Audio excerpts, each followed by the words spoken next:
বর্তমান সময়ে পৃথিবীর সবচেয়ে শক্তিশালী অস্ত্র হলো পারমাণবিক বোমা।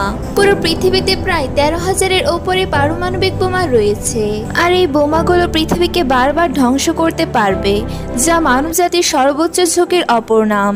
পারমাণবিক শক্তিধর দেশগুলো পৃথিবীতে আধিপত্য বিস্তার করে আসছে, কিন্তু আপনি কি জানেন পৃথিবীতে এমন কিছু দেশ আছে যে দেশগুলো বিভিন্ন সময়ে পারমাণবিক কর্মসূচি থেকে সরে এসেছে এবং পারমাণবিক অস্ত্র স্বেচ্ছায় ধ্বংস করেছে। মানবজাতির কথা ভেবে পৃথিবীতে মোট 5টি দেশ রয়েছে যে দেশগুলো পারমাণবিক অস্ত্র ও কর্মসূচি ত্যাগ করেছে।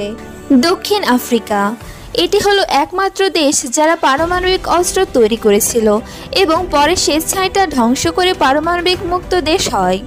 1980 সালের দিকে তারা 6টি পারমাণবিক অস্ত্র তৈরি করেছিল, কিন্তু 1990 সালের শুরুতে রাজনৈতিক পরিবর্তন ও অর্থনৈতিক চাপের মুখে পড়ে তারা তাদের পারমাণবিক কর্মসূচি ত্যাগ করে এবং অস্ত্রগুলো ধ্বংস করে। 1991 সালে তারা পারমাণবিক অস্ত্র নিঃপ্রয়োজন চুক্তি NPT-তে স্বাক্ষর করে।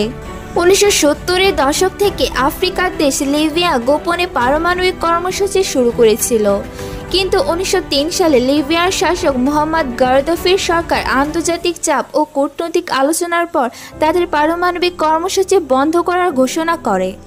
তারা তাদের পারমাণবিক উপকরণ এবং সরঞ্জাম আন্তর্জাতিক পরিদর্শকদের কাছে হস্তান্তর করে এবং NPT-র শর্ত মেনে চলে। সোভিয়েত ইউনিয়নের পতনের পর 1991 সালে ইউক্রেন স্বাধীন হলে তাদের ভূখণ্ডে প্রায় 1900টি পারমাণবিক অস্ত্র ছিল, যা সোভিয়েত ইউনিয়নের অংশ হিসেবে তাদের কাছে রাখা হয়েছিল।